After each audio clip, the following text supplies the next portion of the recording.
Hello, my name's Eleanor, I'm 62 years old, and I never imagined that the lowest moment of my life would also be the one that revealed the truth about the people around me. At my husband's funeral, while I stood there holding back tears, my daughter-in-law's relatives whispered loudly enough for me to hear, "She soon be broke. Everything goes to the sun." They even laughed at my dog, calling him the only creature stupid enough to stay with her. I felt their words like a slap. A cold reminder of how alone I truly was. Or so I thought.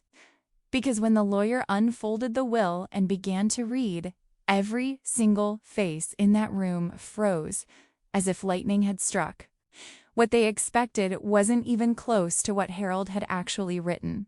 In that moment, I realized that everything I believed about loyalty, family, and love was about to be tested in ways I never saw coming. Harold had left behind secrets, and a decision that would change all of our lives forever. What came next tore open a story of betrayal, justice, and unexpected courage, a story that still feels unreal to tell. But before we continue, make sure to subscribe to the channel and tell me in the comments where you're watching from. I love reading your messages and knowing where you are. Now let's uncover how this story really began. I never imagined that the air inside a lawyer's office could feel heavier than the air at a funeral. But somehow, that morning, it did. Maybe it was the silence, or the way everyone kept pretending they weren't stealing glances at me, as if I might crumble at any second. Maybe they were right. I felt like a porcelain cup someone had dropped once but glued back together, still standing, still recognizable, but with cracks that could give way with the slightest tremor. Biscuit sat quietly at my feet, his warm body pressed against my ankle as though he understood every thought trembling through me. He always seemed to sense when I needed grounding, and right then, I clung to the feeling of his soft fur brushing against my leg like a lifeline. I kept my hands clasped tightly on my lap, mostly to hide the subtle shaking of my fingers. My husband, my late husband Harold, had been gone for only 3 weeks. 3 weeks of sorting through condolences offered by people who barely knew us. 3 weeks of waking up, still reaching for a man who wasn't there. 3 weeks of trying to understand why he had left this world with so many questions wrapped around him like invisible vines.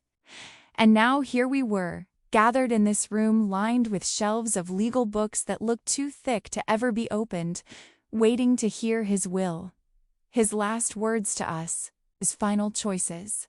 The last pieces of him we could still hold. Across from me sat his sister, Marlene, straight-backed and tight-lipped as always. Her eyes were already expectant, too expectant.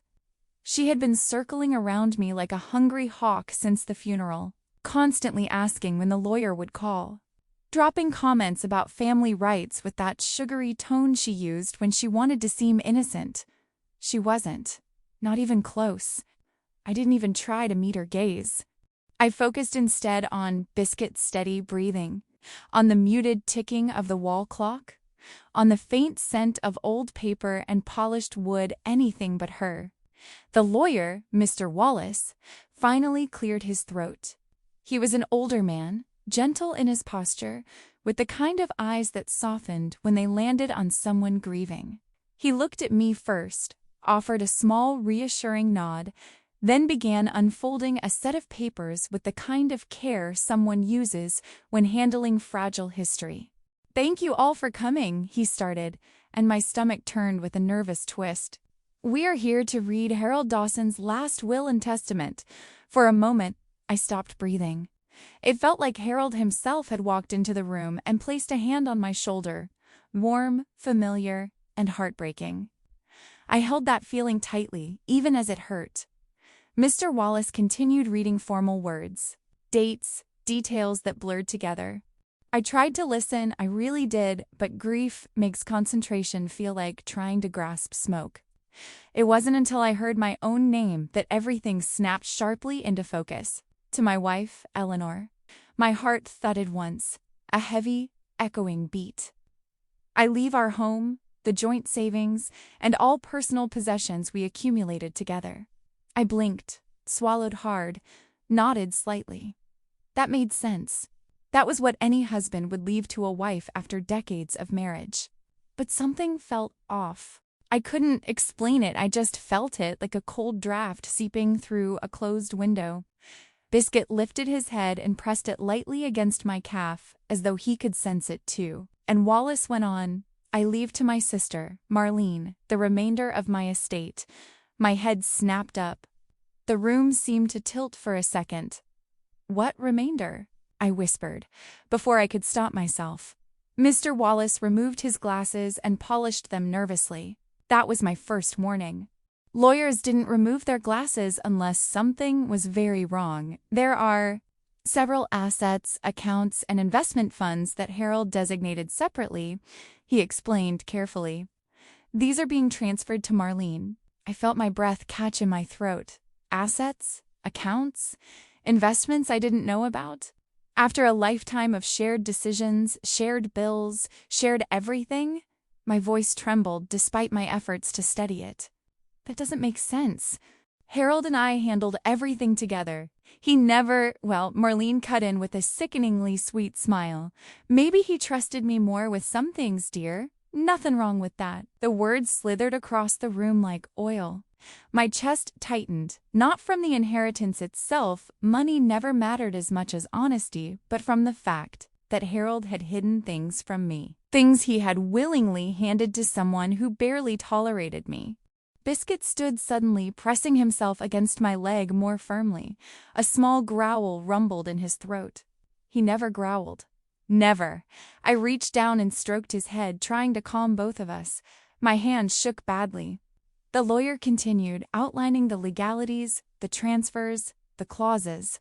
I heard none of it. All I could hear was that hollow ringing inside my skull.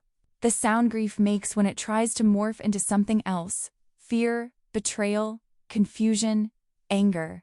I felt all of them circling inside me like restless birds. When the reading ended, Marlene stood with an almost triumphant air, as if she had just won something. Maybe she believed she had. "Such a generous man, my brother," she said, placing a hand dramatically over her chest. "He always knew who he could rely on." I looked at her and saw, maybe for the first time, the cracks in her mask, the greed lurking underneath, the certainty that she thought she had pulled ahead in some private race she invented in her own mind. But grief has a strange way of sharpening intuition, and something inside me whispered that this sudden revelation, these hidden assets, was only the first step in a path I wasn't prepared for. A path Harold had left me on without a map. I picked up Biscuit's leash with a shaky hand, brushed tears from my cheeks, and stood. "Come on, boy," I whispered, my voice unsteady. "Let's go home."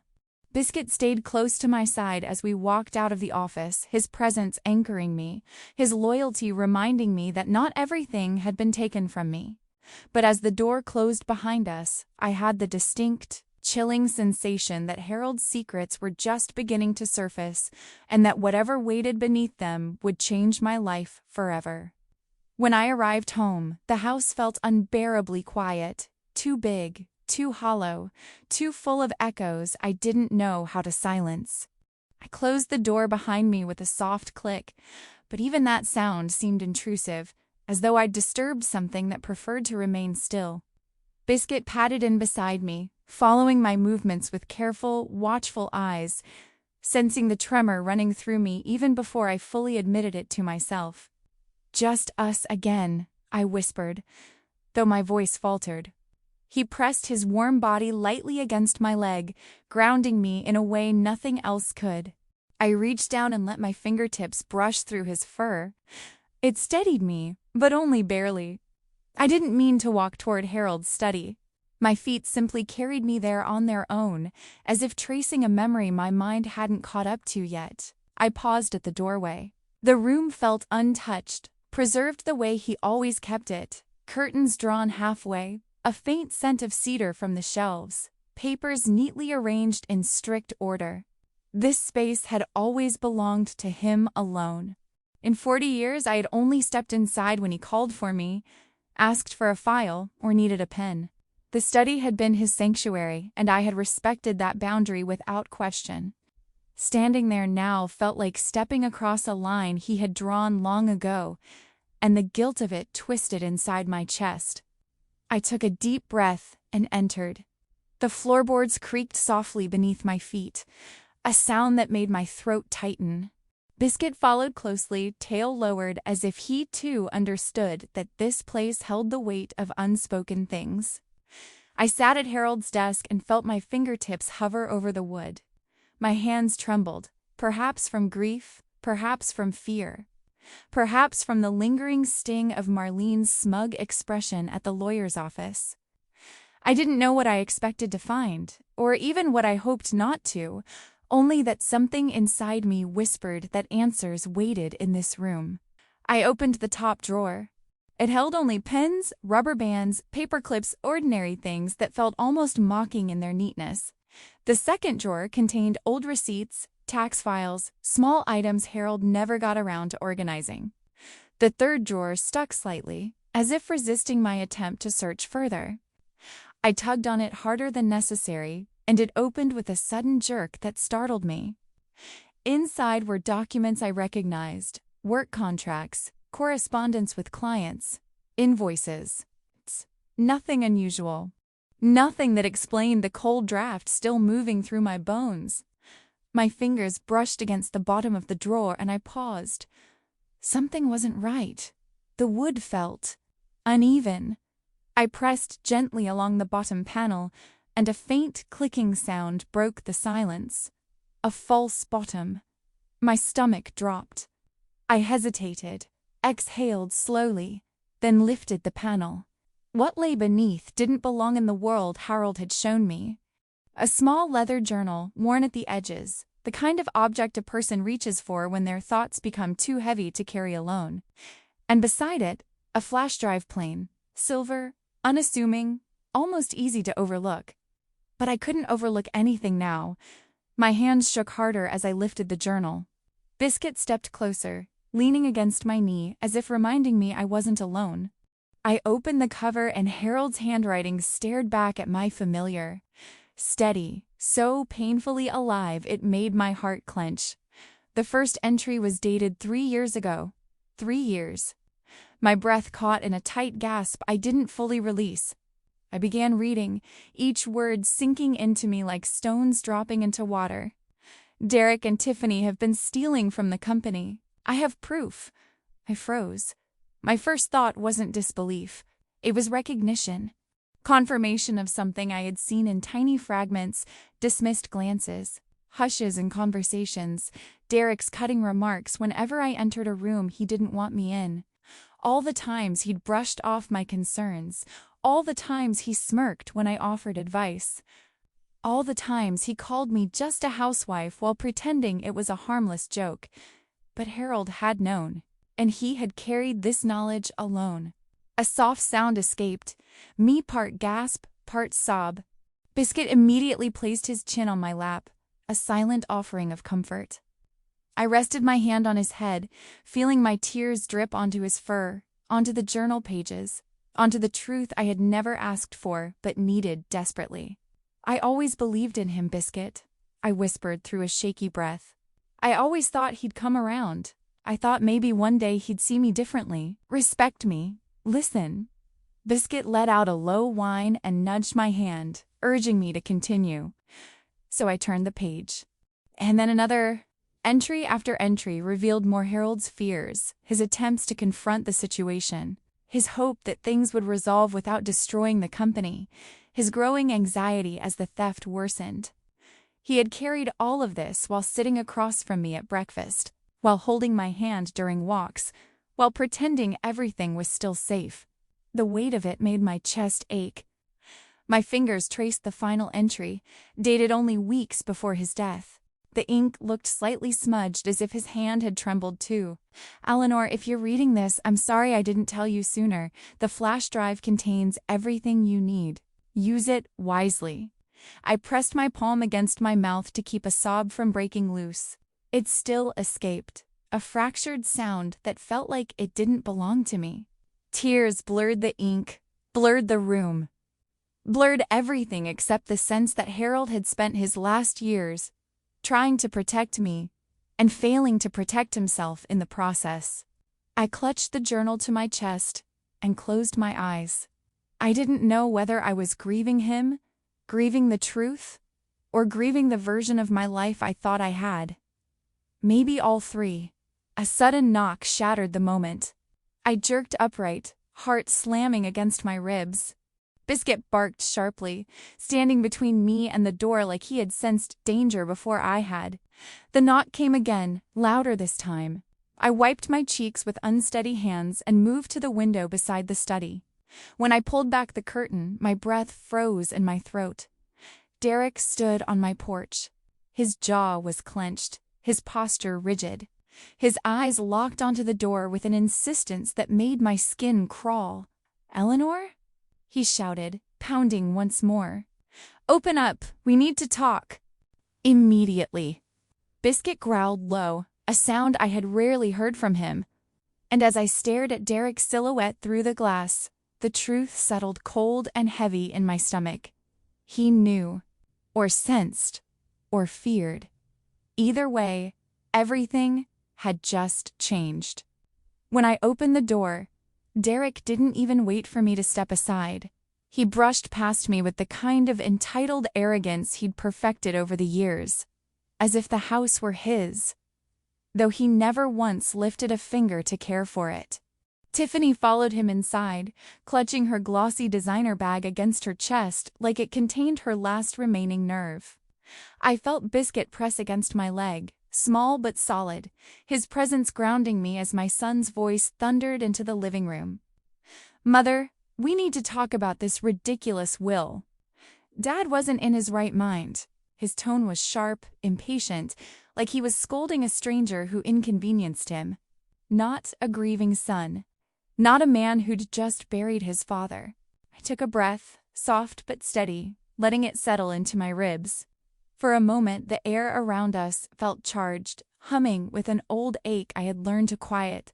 But not this time. Biscuit stepped in front of me, planting himself between Derek and me as if he had sensed something I had not yet admitted, that this moment would decide far more than an argument over papers. "Your father was perfectly lucid," I said, hearing my own voice and barely recognizing it. Stronger, clearer, perhaps more than any of us realized. Tiffany gave a snort, an ugly little sound for such a polished woman. "We'll contest it," she announced, as though she were leading a board meeting. "No judge will believe a senile old man's last wishes." Her words cut sharper than Derek's. Senile. Old man. Harold. My Harold, who had spent his entire life building a company brick by brick, and a family with even more care. My hand curled slightly at my side, surprised by the heat rising through my chest. Something shifted in me then, subtle but powerful, like a locked door inside my heart finally swinging open. For years, I'd let Derek's dismissiveness roll off my back. For years, I'd accepted the shrinking space he allowed me in his life. But something about Harold's journal, his handwriting, his last plea for me to be wise, it lit something inside me that I hadn't felt in so long. Certainty. "Senile?" I repeated quietly. "Harold built that company from nothing while you two picked his pockets." Derek's eyes snapped toward mine, sharp, calculating, suddenly wary. "What are you talking about?" I swallowed, feeling my pulse flutter at my throat, but not wavering. Biscuit's growl rumbled low, vibrating through the quiet living room like a warning note. I laid a steadying hand on his back. "I think you know exactly what I'm talking about," I said. "Now get out of my house." For a moment, no one moved. Tiffany blinked, her mouth slack. Derek's jaw flexed, his fingers clenching at his sides. And Biscuit's sweet, gentle Biscuit kept that soft, rumbling growl going. His eyes locked on the son who used to carry him around the backyard when he was just a puppy. Derek backed up a step, then another. His hand shook slightly as he pointed at me, anger trembling through him. This isn't over. You'll regret this. I didn't flinch. Not this time. They left in a storm of slamming footsteps and perfume. The door shut behind them with a thud that echoed long after they were gone. I stood there for several breaths, feeling the silence spread through the house like a warm blanket. Biscuit nudged my leg, then rested his head against my knee as if to say, I'm here. I saw it. You did the right thing. I know, sweetheart, I whispered, bending down to stroke his soft fur. I just never expected this fight to come to my doorstep. Not like this. My hands trembled as I reached for the phone. There was only one person I wanted to call Margaret, my childhood friend, the girl who'd shared her crayons with me in second grade, stood beside me at my wedding, held my hand after my miscarriages. And now, the woman who could make sense of the financial maze Harold had left behind. She answered on the second ring, her voice warm and familiar. Ellie, I was just thinking about you. I had to swallow twice before the words came out. Margaret, I need your help. It's urgent. She didn't hesitate. Tell me everything, so I did. The journal, the flash drive, Derek's fury, Tiffany's sneer, Biscuit's unexpected bravery. By the time I finished, Margaret's breath was heavy on the other end. I'll be there first thing tomorrow morning, she said, and Ellie, you're stronger than you think. After we hung up, I sat for a long moment on the edge of the sofa, letting her words settle. The room felt heavy with memories. Harold reading the newspaper, Biscuit curled at his feet, Derek dropping by only when he wanted something. My chest ached with the weight of it all, but beneath that ache, something else stirred, a fragile thread of resolve, weaving itself quietly through the grief. As I stood to close the curtains, a flicker of movement across the street caught my eye. A car dark, unfamiliar sat parked under the old oak tree. Its engine was running, low and steady, visible in the faint plume of exhaust, and someone was inside, watching. The realization sent a thin shiver down my spine. I reached for Biscuit, who had already stepped closer, his ears perked, his small body alert. Not tonight, I whispered to myself. Not fear. Not again. But even as I said it, I knew something had begun. Something I couldn't yet name, but could feel like a storm on the horizon. Margaret arrived early the next morning, just as the pale winter sunlight was beginning to slip through the curtains. She stood on my porch with 2 steaming cups of coffee and an expression so firm, so full of purpose, that for the first time in days I felt my breath loosen in my chest. Biscuit ran to greet her, tail wagging wildly as if he knew she was exactly who we needed. I brought the strong stuff, she said, handing me a cup. I had a feeling today would be heavy. Heavy, I repeated quietly. That's one word for it. We moved to the dining table, the flash drive resting between us like a small, sleeping creature capable of waking into something monstrous. Margaret opened her laptop with the familiarity of someone who had once spent decades tracing fraudulent numbers through labyrinths of lies. But seeing her hands, the same hands that used to braid my hair before school dances, moving with such certainty made me feel steadier. All right, she murmured. Let's see what Harold left us. The screen lit up with folders, dates, correspondence, account ledgers. My breath caught each time she clicked, each time another truth unfolded in front of us. Bank transfers, forged signatures, money routed to places I had only heard about in news reports. There were spreadsheets so detailed they made my head spin, and yet I understood enough to feel the weight of betrayal tightening inside me. Eleanor, Margaret said softly, her voice cutting through the silence. This is worse than embezzlement. They weren't just stealing from the company. They were planning to have Harold declared incompetent. The words were like ice-sharp, biting, spreading through my veins. They were going to take everything while he was still alive. My voice cracked as I said it. Margaret nodded slowly, her eyes clouding with the kind of sympathy that only long friendship can hold. There are emails between Derek and a lawyer named Victor Crane. They were weeks away from filing papers. They were gathering statements from employees, doctors, manipulating his medical records. I pressed my hand to my mouth, not to stop the words, but to hold in the sudden nausea rising inside me. Harold had never been perfect, but he had been principled, loyal, solid, and to imagine him facing such a betrayal while still breathing, it made my heart twist until it hurt to even inhale. Biscuit startled suddenly, barking sharply at the window. His little body stiffened, tail raised, eyes fixed on something outside. I moved to the window and felt my stomach drop. The same car, dark, idling quietly at the curb, just as it had the night before. The windows were tinted, but I could feel the weight of someone's gaze as surely as if a hand had pressed against my back. Before Margaret could reach for me, I walked out the front door. Cold air hit my face, but it only sharpened my resolve. The driver jerked upright when he saw me approaching. A man young, maybe 30's, eyes wide with surprise. For a second, our eyes met through the glass. I saw something fearful flicker there, but also something practiced, something calculated. "Hey," I called out, though I wasn't even sure what I expected him to do. He didn't answer. The engine revved and the tires screeched against the pavement as he sped away, leaving a trail of exhaust in his wake. Margaret stepped beside me on the porch. "Ellie, that wasn't random." "I know," I whispered. "I think Derek's more afraid than he lets on." Later that afternoon, we drove to the local diner, my old sanctuary, the place Harold and I used to go after Sunday service, where the waitress always remembered how he liked his eggs.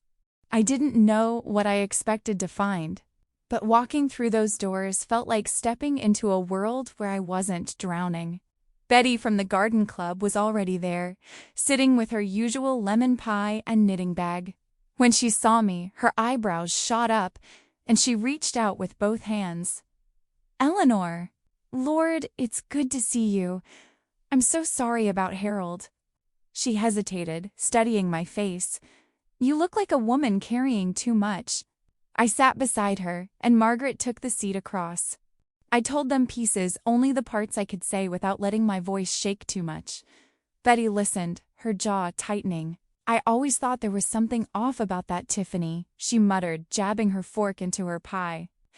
"Pretty on the outside, but those eyes, too cold."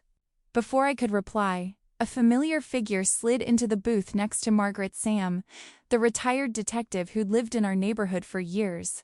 His gaze was steady, his presence grounding. "I heard," he said simply, "and if you need help, you've got it. Harold was a good man, his son." He paused, letting the sentence hang. "Not so much." A warmth spread through me, soft, unexpected, almost painful in its gentleness. I had spent weeks feeling alone, abandoned, belittled by the very people who were supposed to love me. And yet here, in the hum of the diner, surrounded by chipped mugs and old friends, I felt something I hadn't in a long time. Supported. Seen. Not alone. As evening settled over the house, the shadows outside stretched across the streetlights. Margaret had gone home with a promise to return tomorrow, and Biscuit had curled himself against my leg on the sofa, exhausted from the emotional storm of the day. When I stood to lock the front door, something on the floor caught my eye. An envelope, thin, cream-colored, no markings. It must have been slipped under the door while we were in the den. My fingers trembled as I bent to pick it up, the weight of dread settling into my chest like a stone. Inside was a single photograph. Me and Biscuit standing in my kitchen, taken from outside the window, taken recently. Close. Too close. My breath left me all at once. The walls of the house, once warm and full of memories, felt suddenly porous, fragile, exposed. Biscuit whined softly at my feet, sensing the shift in me, pressing his little head against my ankle. I held the photograph, my thumb brushing over the image as if I could protect the woman in it. The woman who still believed her home was safe. I whispered, more to myself than to him, "This isn't just about the will anymore." Biscuit nudged me again, eyes bright, ready to protect in the only ways he could. And for the first time, I realized I wasn't just fighting for Harold's truth. I was fighting for my life. The photograph felt heavier in my hands the longer I looked at it, as if the paper itself carried the weight of someone's intent. I drove to Sam's house before my nerves could talk me out of it. Biscuit sat in the passenger seat, trembling not in fear, but in that anxious way dogs do when they sense you're holding too much inside. Sam opened the door before I even knocked, as if he had been expecting me. Maybe he had. Maybe grief, fear, anger, they all have a scent good detectives never forget. "Come in," he said quietly. I handed him the envelope without a word. His eyes narrowed the moment he saw the photo. He didn't rush, didn't gasp. He studied it with the cool precision of someone who had seen too many moments like this in his career. "Eleanor," he said after a long silence, "this is harassment. Possibly stalking." The word made something inside me clench. Stalking. Such an ugly personal violation. I sat down on his worn leather sofa, Biscuit jumping onto my lap protectively. Sam sat across from me. "We need to document everything, dates, times, every odd car, every phone call, every unfamiliar face. This is deliberate intimidation from Derek?" I whispered. "Maybe," Sam said. "Or someone Derek hired. Or someone who stands to lose a lot if you take this to court." I closed my eyes for a moment, letting the gravity land as gently as it could.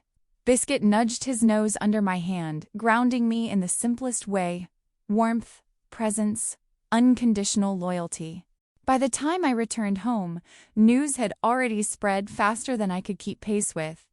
Derek had filed a lawsuit contesting Harold's will, claiming Harold had been unduly influenced. The words stung, an insult both to Harold's mind and to my integrity. And worse, the local news station seized on it like hungry wolves. "Widow fights family for late husband's fortune." One sentence, stripped of nuance and humanity, plastered across TV screens and online articles. It felt surreal to see my name displayed like that. The story had become a spectacle, something people discussed over dinner without understanding the ache behind it. At the grocery store, strangers stared openly. Some approached with soft eyes and gentle hands. "I'm so sorry, dear. Men can be so cruel." Others were colder. Must be nice having millions to fight over. And then there were the whispers, the ones sharp enough to slice skin. Biscuit stayed glued to my side, pulling slightly on the leash whenever someone came too close. He had become my shadow, my guard, my witness to every crack in my composure. One afternoon, as I stood at the kitchen counter slicing apples for Biscuit, he loved them far more than any treat from a bag. My phone rang. The number on the screen was unknown. Normally I wouldn't answer, but something in my gut told me to pick up. I lifted the phone slowly to my ear. "Hello?" For a moment there was only static, like the hiss of something mechanical breathing in my ear. Then a distorted voice, low, warped, intentionally unrecognizable, slid through the speaker. "Drop the investigation, or things will get very difficult for you." My pulse jumped, but something surprising happened next. Fear didn't take me. Anger did. A steady, growing fire, the kind I hadn't felt since I was young and believed I could fight the entire world and win if I had to. I held the phone tighter, grounding myself in the heat spreading through my chest. "You don't know who you're dealing with," I said softly. Not a threat, a promise. And then I hung up. My hands trembled afterward, not from fear, but from the adrenaline that comes when a person finally decides they're done being afraid. I called Margaret immediately. She didn't gasp. She didn't panic. She listened in silence the entire time. When I finished, she exhaled sharply. "Then we're not just defending ourselves anymore." "No," I whispered. "We're going on offense. We made plans, strategies, names to call, documents to organize." Biscuit watched me the whole time, ears perked, his body taut with a kind of vigilance I had never seen in him. He knew something was shifting. Something inside me. something around us.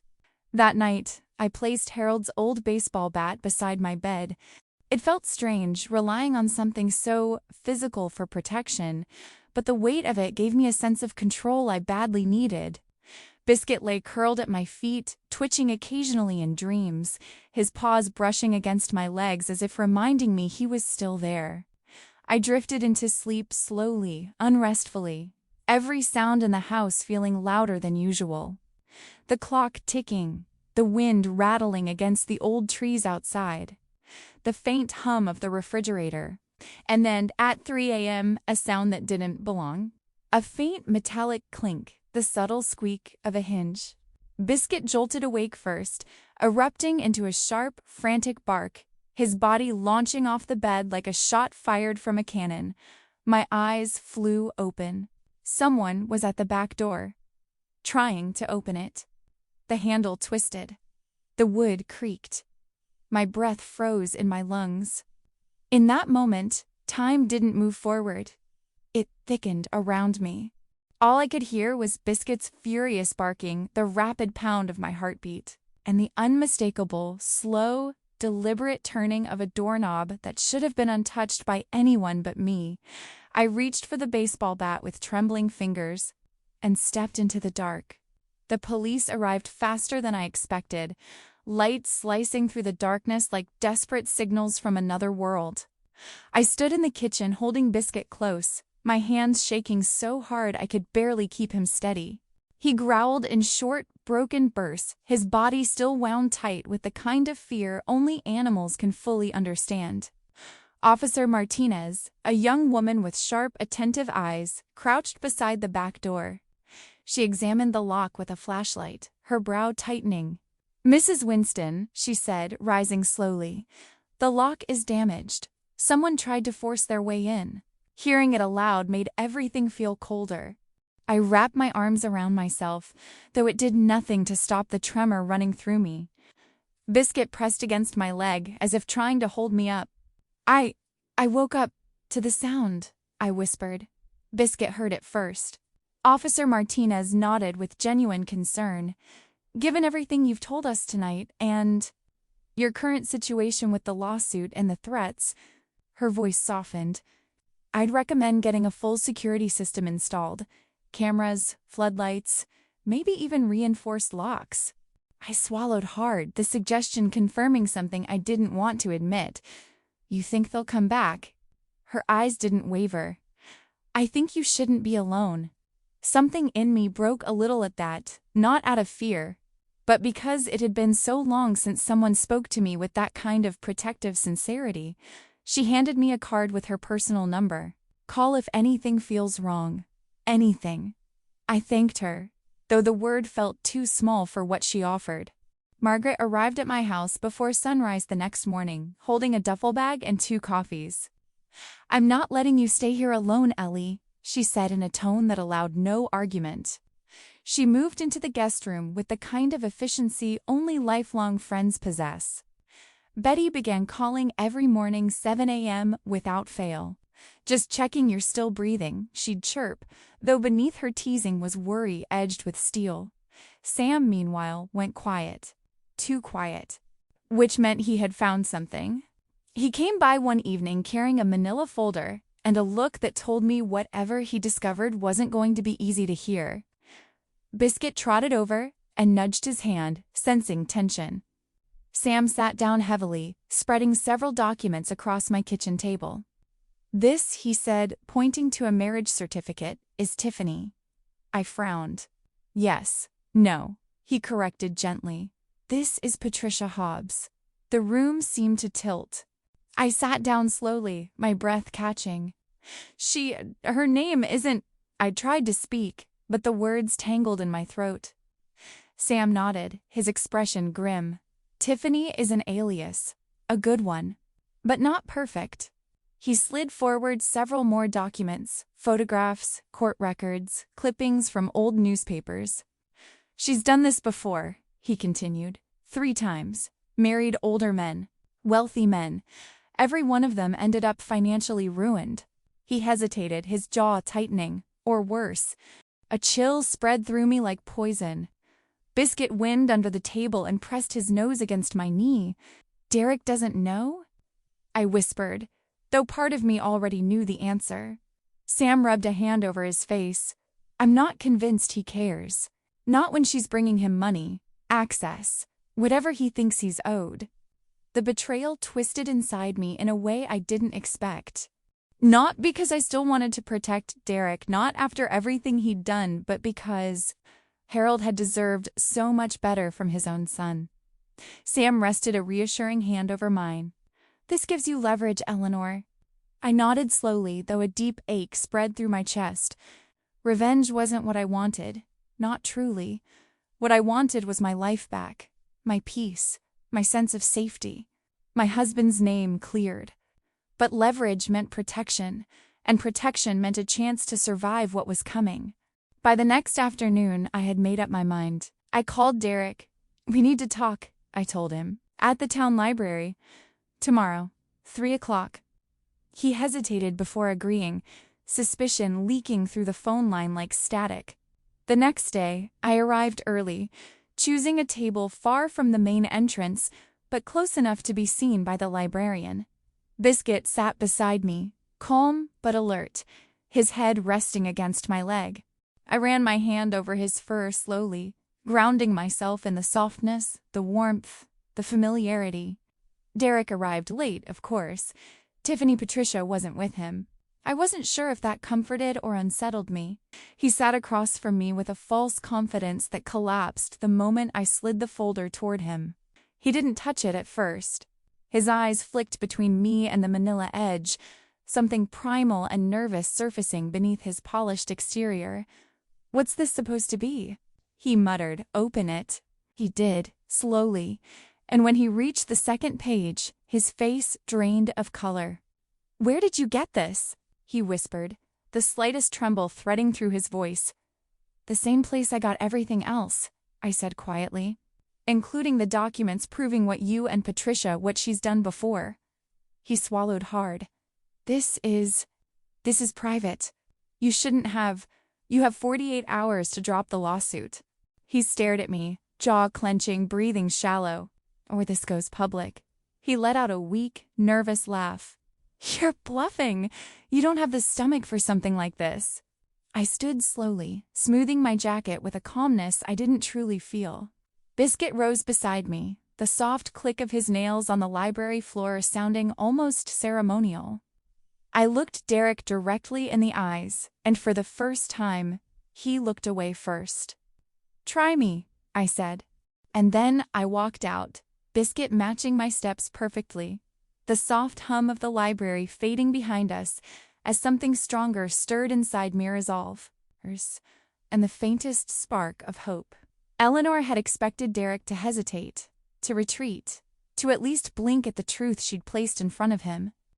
But instead, the next morning brought an email from her attorney with a new stack of court documents he'd doubled down. More accusations, more venom, more calculated cruelty designed to break her spirit.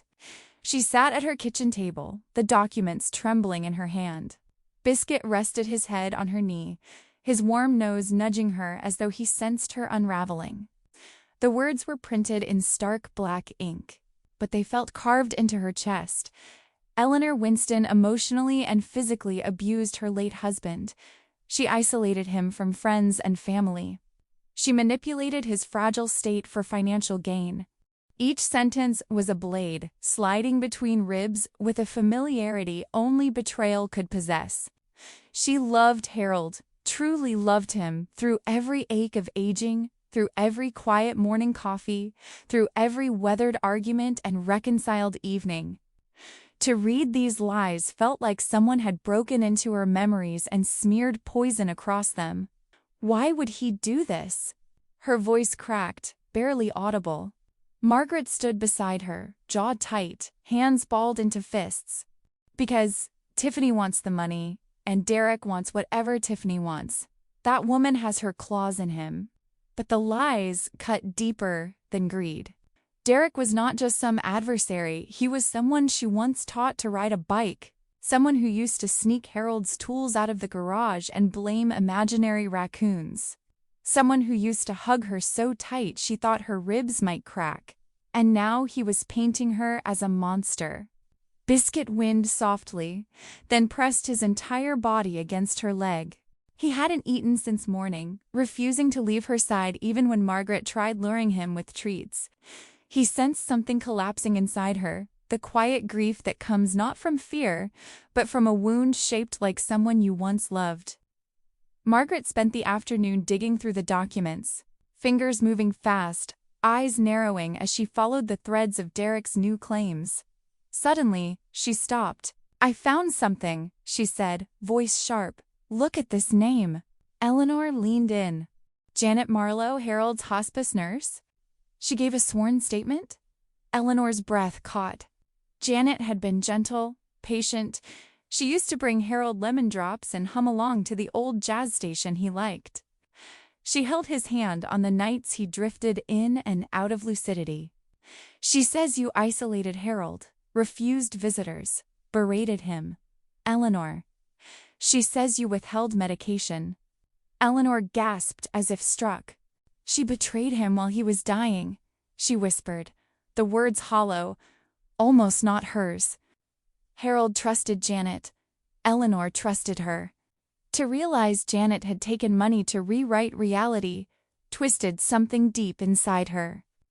Margaret put a hand on her shoulder. "Let's talk to Sam." Sam arrived within the hour, setting a small recorder on the table, his expression grave.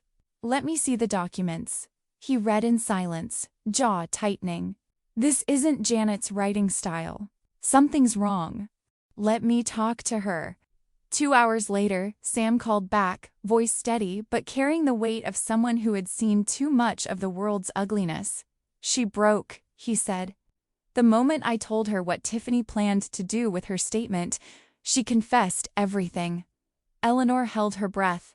Janet said she didn't think it would go this far. Tiffany offered $50,000. Janet needed it for her daughter's medical bills.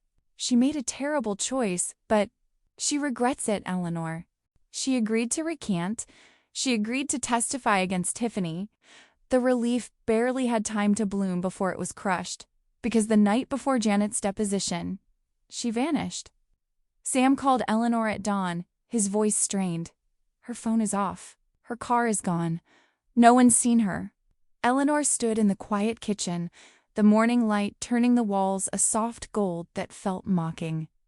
Biscuit sat at her feet, ears low, eyes watching her with an expression that seemed almost human. Then her phone buzzed. A message, no name, no number. "Last warning, you've already lost." She stared at it, breath catching in her throat. And for the first time since Harold's death, she cried not from fear, but from the unbearable weight of human cruelty. From the knowledge that some people saw kindness as weakness, compassion as currency, grief as a weapon to exploit. She pressed her palms to her eyes, the tears hot and shaking. "Why?" she whispered to no one. "Why do people choose to be so cruel?" Biscuit nudged her hand, soft, patient, loyal.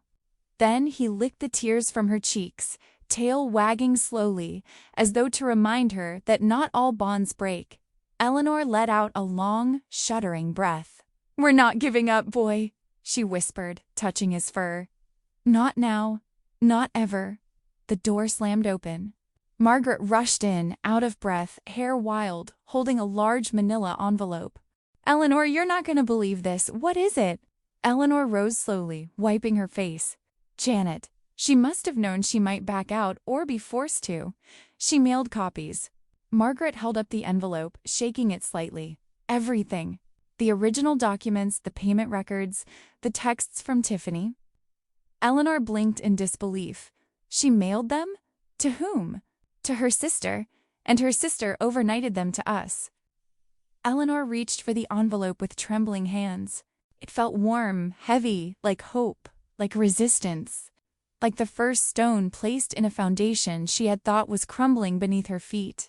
She looked down at Biscuit, who wagged his tail as if he understood the shift in the room. "We're still in this," she whispered. Margaret squeezed her shoulder. "More than in it. We're finally one step ahead. And for the first time that day, Eleanor felt something flicker inside hers. Small, fragile, but unmistakably alive. Resolve. The envelope lay open on the kitchen table, its contents spread out like pieces of a nightmare finally given shape. Eleanor stared at the documents, each page weighted with truth so dark it felt almost unreal. Janet's file wasn't just a confession, it was an unmasking. A web of names, dates, payments, property transfers, marriages, disappearances. A decade-long pattern of devastation. As Margaret read aloud, her voice sometimes faltered, but she pushed through. Eleanor. Victor Crane. The attorney representing Derek, he's Tiffany's ex-husband. Eleanor blinked. Her ex-husband? Yes, from her second marriage. Margaret's jaw tightened. They've been running this scheme together. Sam stepped closer, tapping one document gently. Over 10 years. They target wealthy older men, especially those with declining health or strained family relationships. Tiffany marries them, Victor handles the legal side, and together they siphon everything they can. Then they move on. Eleanor felt the air leave her lungs. So Harold. Wasn't there first? Sam shook his head. Not even close. Your case is just the latest in a long chain. The house fell silent except for the soft ticking of the clock and Biscuit's quiet breathing at Eleanor's feet. She closed her eyes, a wave of grief rolling over her, not for herself, but for all the people who never got the chance to fight back. Men who trusted love. Families torn apart. Lives hollowed out by greed, disguised as affection. Her hands trembled as she whispered, "How many lives did they ruin?" Sam exhaled. Enough that this is no longer a local issue. He reached for his phone. "I'm calling the FBI." Everything accelerated after that. The next morning, Eleanor found herself sitting at her kitchen table across from a federal agent. Agent Morrison was tall, calm-eyed, professional, yet surprisingly gentle, considering the weight of the conversation. Biscuit, however, did not approve. He sniffed Morrison's shoes with deep suspicion, let out a tiny growl, then circled Eleanor's chair like a furry guardian angel. Morrison smiled faintly. "He's protective. That's good. He's all I've got," Eleanor said before she could stop herself. The agent's expression softened. "Mrs. Winston, what you've uncovered. This could put them away for a very long time." Eleanor folded her hands, trying to ground herself. "I don't want revenge," she said slowly. "But I want them to pay, not just for me, for everyone they've hurt. People deserve justice, even if they're not here to ask for it anymore." Morrison nodded. "Then let's get to work." And they did. The investigation stretched long shadows across town. Federal subpoenas appeared like cracks in porcelain. Bank records, marriage certificates, hospital logs, property deeds. Witnesses, some afraid, some furious, began stepping forward. A woman whose mother had lost her home. A son whose father died bankrupt under Tiffany's care. A hospice worker who had been threatened. A banker who admitted he'd always suspected something was off. With every new voice, Eleanor felt the weight on her chest shift, still heavy, but no longer isolating. She wasn't fighting alone anymore. And something else changed too. The town. People who once whispered behind her back in grocery store aisles now approached with hesitant smiles, casserole dishes wrapped in foil, tins of cookies, handwritten cards taped to bags of lemons or tea. Strangers knocked softly on her door just to say, "We're praying for you," or "Harold was a good man. You don't deserve what's happening." One woman she barely recognized left a purple hydrangea on the porch with a note, "For healing." Another man, a retired mechanic, offered to install security cameras for free. Little by little, kindness seeped through the cracks that grief had carved into her. Betty, in typical Betty fashion, took things further. She declared at 9 a.m. on a Friday, "We're having a Team Eleanor lunch at the diner. You're going. No excuses." Eleanor tried to protest, "I don't need a team," but Betty shushed her and marched her into a booth already decorated with hand-drawn signs. We believe in you. And justice for Harold. And, inexplicably, Biscuit for mayor. The diner buzzed with warmth, familiar chatter, and the smell of frying onions and cinnamon pie. Biscuit sat at Eleanor's feet, tail thumping as townspeople knelt to pet him and slip him secret pieces of bacon. Eleanor laughed, first a small laugh, then a full, unrestrained burst of joy that startled even her. It felt like something painful dislodged from her ribs and floated upward. For months she had felt like she was drowning in shadows. Now, suddenly, she could breathe. Margaret toasted her with an iced tea. To Eleanor, the bravest woman we know. Eleanor covered her mouth, tears prickling, but they weren't the same tears as before. These were lighter, softer, hopeful. That night, she returned home feeling something she hadn't felt in a very long time supported. She fed Biscuit, who ate enthusiastically for the first time in days, then curled beside her on the couch as she read over Agent Morrison's latest update. Her phone buzzed on the table. A new message. Unknown number. Derek wants to meet. Alone. Tomorrow at the old mill. Eleanor stared at the screen, heart hammering quietly against her ribs. Biscuit lifted his head, sensing the shift in her breath. The words glowed coldly in the dim room, like a whisper slithering beneath the warmth of the day. She didn't know if the message came from Derek himself or one of the people manipulating him. She didn't know whether it was a trap, a plea, or a test. But she felt the tremor beneath her skin, the trembling blend of fear and courage that always precedes a turning point. She stroked Biscuit's fur, grounding herself. Tomorrow, she whispered, everything changes.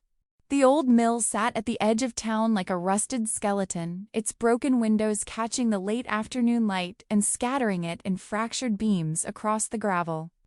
The air smelled faintly of damp wood and river silt, and a cold wind threaded through the surrounding trees, whispering warnings Eleanor tried to ignore. She knew it was a trap. Every instinct in her body told her not to go, but she went anyway. Sam insisted on following from a distance. "This isn't safe," he'd said, his voice hard with worry. "But if you insist on going, I'm not letting you walk into this alone." So he waited in the shadows, a silent guardian. And Biscuit Sweet, loyal Biscuits, sat in the car with his nose pressed to the window, eyes watchful and anxious. He whined softly when she stepped out, and Eleanor touched her fingers to the glass. "I'll be okay," she whispered. "I promise." But her heart didn't believe that promise, not fully. She walked toward the mill, each step echoing lightly against the gravel, each breath trembling at the edges. She pushed open the creaking metal door, and the sound echoed through the hollow space. Derek stood near the center of the wide, abandoned room, hands shoved into his pockets, shoulders slumped. He looked smaller than she remembered, fragile even. The boy who used to chase fireflies until bedtime had been replaced by a man carrying too many secrets. He looked older than 38. Too old, too worn. Dark circles hollowed his eyes as if he hadn't slept in days. When he spoke, his voice sounded scraped raw. "Mom, I need you to stop this." He swallowed hard, almost choking on the words. "Please, Tiffany, she's not who I thought she was." Eleanor held herself still, absorbing his words, watching him carefully, studying every flicker of emotion in his face. Part of her wanted to rush forward, gather him into her arms, pretend he was still the child who hid behind her legs at the doctor's office. But she didn't move. Too much had broken between them, cracked so loudly, she feared the pieces would cut her open if she reached for him too quickly. She stepped closer, her voice quiet but firm. "You knew, Derek. Maybe not everything, but you knew enough." His lip trembled. He blinked rapidly, but the tears came anyway, streaming down his cheeks in uneven tracks. He looked like a boy lost in a storm. "She threatened me," he said. "She said she had information that could ruin me." Eleanor felt her stomach twist. What information? Derek's jaw clenched, his shoulders curling in like he was trying to protect himself from his own confession. Years ago, I made a mistake. A client's money. I moved it somewhere I shouldn't have. It was supposed to be temporary, but things got complicated. She found out. His voice cracked open, revealing a pit of guilt he had been swallowing for years. Eleanor closed her eyes briefly, grief washing over her like a slow, devastating tide. When she opened them again, Derek was staring at her with desperation, pleading, aching, terrified. "So you sold out your own father to protect yourself?" she asked softly, almost in disbelief. "Harold gave you everything. He loved you even when you didn't deserve it." Derek's face collapsed. "I didn't know they were going to. I never thought Dad would actually die." The words fell between them like poison dropped into clear water, spreading, staining, tainting everything. Eleanor felt the world tilt. For a moment she couldn't breathe. She stared at her son, searching desperately for any sign he didn't mean what she thought he meant. Her voice, when it finally came, was cold enough to frost the air. "Are you saying what I think you're saying?" Derek opened his mouth, but no sound came. He didn't nod, didn't shake his head, but the silence answered her more truthfully than words ever could. A soft crunch of gravel sounded behind her. Sam stepped from the shadows, expression grim, a small recorder in his hand. "We got it all, Eleanor," he said quietly. Every word. Derek jerked toward him, shock splintering across his face. "You? You set me up?" "No," Eleanor said, her voice steady now. "You set yourself up the moment you chose lies over the truth." Derek fell to his knees. It wasn't dramatic, just a slow collapse, as though his bones had finally surrendered under the weight of everything he had done. His hands covered his face, and his sobs echoed off the hollow walls of the mill raw, broken sounds that scraped at Eleanor's heart. "Mom," he begged, "please. I'm still your son." Eleanor felt her chest tighten painfully. Memories surged: his first steps, his childish drawings, his teenage grin as he presented her burnt pancakes on Mother's Day. Love wasn't something that simply disappeared, but trust. Trust had been shattered beyond recognition. "You stopped being my son," she whispered, her voice trembling with sorrow deeper than anger, "the day you chose her over your family." Derek lifted his head, eyes red and desperate. "Mom," but Eleanor stepped back. Sam placed a protective hand on her shoulder, guiding her away. Derek's cries echoed behind them, hollow and hopeless, fading with each step she took. Biscuit barked softly when she approached the car, his tail wagging anxiously, the sound grounding her in a reality she could still hold on to. She slid into the passenger seat, her hands shaking. Biscuit pressed his warm body against her, offering comfort without a single word. For the first time in her life, Eleanor felt the strange, shattering grief of losing someone who was still breathing.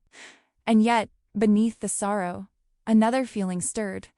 A quiet fire, steady and unwavering. This betrayal wouldn't break her. It would finish what she'd begun. Justice for Harold, for herself, for everyone hurt by Tiffany and Victor, was no longer just a goal. It was a promise. The trial unfolded like a storm that refused to pass, sweeping through the town, then the state, and eventually the entire country. Every news station carried the story, each headline louder than the one before. Reporters camped outside the courthouse day and night, cameras pointed not just at the accused, but at the woman who had uncovered everything. Eleanor Winston. "I never wanted any of this attention. All I wanted was the truth. All I wanted was peace." Instead, the world now knew about Tiffany, though no one called her that anymore. In courtroom documents, in interviews, on every flashing headline, she was Patricia Hobbs, a name dripping with a decade-long trail of devastation. Fraud, conspiracy, manipulation so cold it made seasoned detectives recoil. And then, the most chilling charge of all, second-degree murder. The reclassified autopsy report hit me like a physical blow. Harold's death, my husband's death, was no longer natural causes. Hidden in the gentle curve of his fingernails and the faint residues left unnoticed by rushed eyes, they found traces of a slow-acting poison. It was deliberate, calculated, cruel.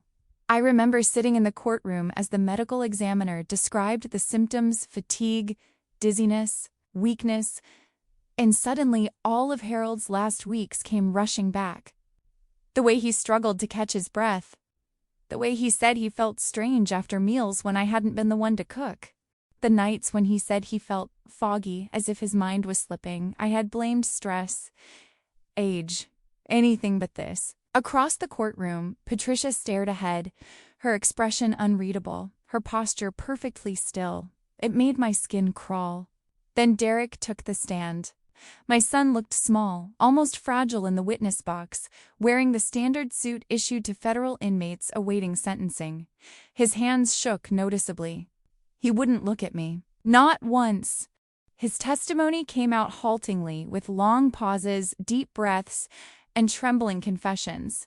He admitted everything. Moving the client's money, letting Tiffany manipulate him, looking the other way when she began to dig deeper into Harold's accounts. His voice cracked as he told the jury he had been afraid. Afraid of being exposed. Afraid of losing everything.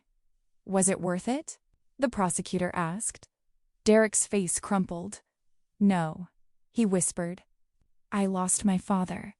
And I lost my mother too. I felt something inside me twist painfully, but I stayed still. I had become very good at staying still. In exchange for his cooperation, Derek received 10 years. 10 years in federal prison for fraud and obstruction. 10 years to confront the man he had become. 10 years to ask himself whether he wanted to be better. Victor Crane, the man who had played puppet master from the shadows, received 15 years. And Patricia Cold, calculating, vicious Patricio, was sentenced to life. Even the courtroom seemed to exhale when the judge read the verdict. When the bailiffs approached her, she didn't speak. She didn't cry. She didn't even blink. She simply extended her wrists for the handcuffs as though she'd been expecting them all along. As they led the three of them away, my son, his lawyer, his wife, I felt no triumph, no vindication, just exhaustion. A deep, bone-heavy fatigue that settled in my chest like an anchor. The justice I fought for had finally come, but instead of joy, all I felt was a strange, hollow peace. The kind that comes after a storm when everything is still broken, but at least the thunder has stopped. Outside the courthouse, a sea of microphones and flashing lights awaited.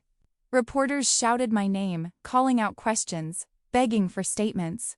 I couldn't focus on any of them. The world around me was a blur of color and sound. All I could see clearly, beautifully, was Biscuit. His golden tail wagged furiously as Margaret opened the car door to let him hop out.